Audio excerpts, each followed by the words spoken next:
সনাতন ধর্মের আচরণ করতে হবে। কেন না, দেশটা তো সনাতনের দেশ।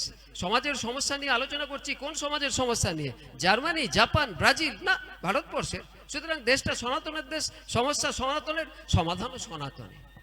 কেন মানব ধর্ম নয়? কেন না, মানব ধর্ম তো সম্পূর্ণ নয়, ধর্মকে সম্পূর্ণ হতে হবে। যেমন ধরুন একজন শুকনো কুয়োয় পড়ে গেছে, যে শুকনো কুয়োয় পড়ে গেছে তাকে আপনি মানব ধর্ম দেখান, তাকে যান ওষুধ দিন, কুয়োয় দড়ি ধরে ওষুধ নামিয়ে দিলেন, কিছু খাবার নামিয়ে দিন কুয়োতে, জল নামিয়ে দিন কুয়োতে, প্রয়োজন হলে এক সেট জামা কাপড় নামিয়ে দিন, সে কি কুয়োয় থাকবে? সে কি বলবে না যে আমাকে তোলো, আমাকে এসব না দিলেও চলবে, আগে আমাকে তোলো? তা আমরা তো কুয়োয় পড়ে গেছি। মানব ধর্ম দেখিয়ে আমাকে যদি কেউ জামা কাপড় দেয়, খাবার দেয়, জল দেয়, যত দেবে শেষ হয়ে যাবে, থাকবে না। আমাকে তুলতে হবে। আমার এই জামা কাপড়, খাদ্য, ওষুধ চাওয়ার জায়গাটা থেকে আমাকে বের করে আনতে হবে, যেখানে আমার ওসব লাগবে না, আমি আমার বাবা মার কাছে গেলেই সব পেয়ে যাব। তা মানব ধর্ম অসম্পূর্ণ। কেন? খুব সহজ, সম্পূর্ণ সনাতন ধর্মের মই নামিয়ে দিতে কবে কুয়োয়। এই কুয়োয় নামানো মই কি না, মইয়ের দুপাশের যে দুটো দাঁটা, এটা হচ্ছে ভগবত জ্ঞান, ভগবানের জ্ঞান। আর মইয়ের যে কোয়াগুলো, এগুলো হচ্ছে আধ্যাত্ম জ্ঞান। আধ্যাত্ম জ্ঞান আর ভগবত জ্ঞান, দুটো জ্ঞান যখন একসঙ্গে যুক্ত হয়ে মানুষ পাবে, তখন তার আর ওই কুয়ো থেকে উঠে আসতে সমস্যা হবে না। আর এই জ্ঞান যখন পাবে, তখন সমাজের সব সমস্যার সমাধান হয়ে যাবে। এখন যদি বলেন আধ্যাত্ম জ্ঞান কি আর ভগবত জ্ঞানই বা কি, তাহলে খুব সহজ বিষয়। ধরুন আপনি বাসে করে যাচ্ছেন, বাসের কন্ডাক্টর জিজ্ঞেস করলেন, দাদা কোথায় যাবেন, ভাড়া দিন। কোথায় যাব আমি তো জানি না। তাহলে আপনি কি করে যাবেন? কিন্তু ভাবছি কোথায় যাব তো আমি জানি না। আচ্ছা তাহলে কোথায় উঠেছেন বলুন। না, কোথায় উঠেছি মনে নেই। বলে ধ্যার মশাই, আপনি তো পাগল, কোথায় উঠেছেন জানেন না, কোথায় যাবেন জানেন না, তাহলে কি করবেন আপনি? আর আমরা যারা এই জগৎ নামক বাসে উঠেছি, জগৎ মানে জগৎ তো গতিশীল, তো তাহলে পৃথিবী তো বাস, আমরা তো উঠে পড়েছি। আপনাকে যদি জিজ্ঞেস করেন, আপনি দাদা এখানে কেন আছেন জানেন? যাবেন কোথায় জানেন?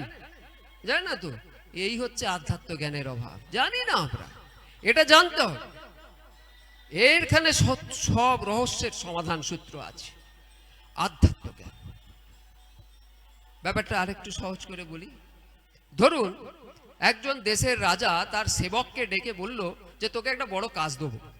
না, বলুন হুজুর। না, কি কাজ বলতো? এই আমার ছেলে বায়না করেছে শহর ঘুরবে, তুই আমার গাড়িটা নিয়ে যা।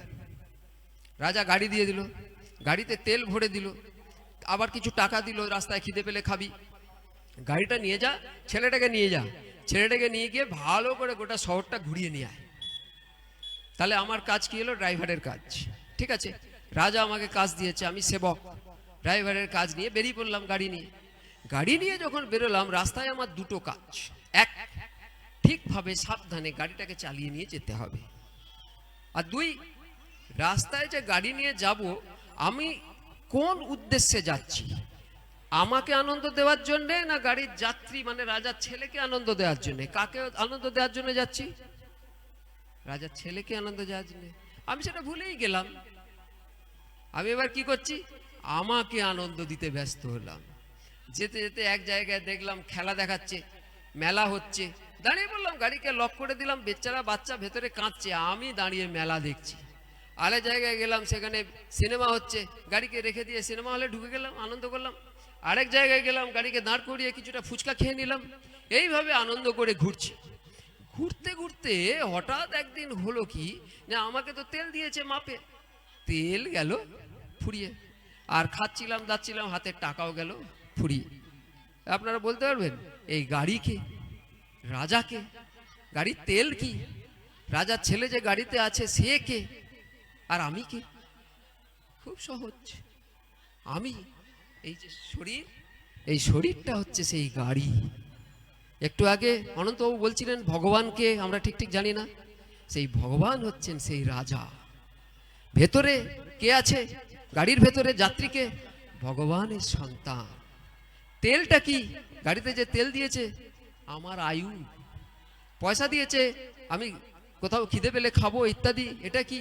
আমার জ্ঞান প্রারব্ধ যা আমার আগের ছিল, এই নিয়ে সম্পূর্ণ আমি যদি মনে রাখতে পারি যে আমি এখানে ঘুরে বেড়াচ্ছি, এটা হচ্ছে গাড়ি, মন হচ্ছে আমি, আর আমার আত্মা হচ্ছে ভেতরে ভগবানের সন্তান, আর তিনি স্বয়ং শরীরে ব্যাপ্ত আত্মা, জগতে ব্যাপ্ত পরমাত্মা, তিনি হচ্ছেন স্বয়ং ভগবান রাজা, আমি তার সেবক, আমি তার সেবা ছাড়া আমার সেবায় মগ্ন হব না। আজকে এই যে লোভ এবং ঈর্ষার সম্পূর্ণ সমাজে ছেয়ে গেছে, তার কারণ এই ছোট্ট গল্পটা আমরা জানি না। আমরা সবাই রাজার ছেলেকে গাড়িতে ভুলে গিয়ে, যাত্রীর স্বার্থ ভুলে গিয়ে ড্রাইভারের স্বার্থ পূরণ করতে ব্যস্ত হয়েছি। আমরা কেউ খেয়াল রাখতে পারি না যে আমাকে ফিরতে হবে রাজার কাছে, যখন ফিরবো কৈফিয়ত দিতে হবে যে আমি যাত্রীর কথা ভেবেছিলাম না ড্রাইভারের কথা ভেবেছিলাম। বোঝাতে পারছি? এই হলো ধর্ম, এই হলো ভগবত জ্ঞান। এই আধ্যাত্ম জ্ঞানের মই কুয়োয় নামালে তবেই তাকে উদ্ধার করা যাবে, যা মানব ধর্মে সম্ভব নয়, সনাতন ধর্মে সম্ভব। এখন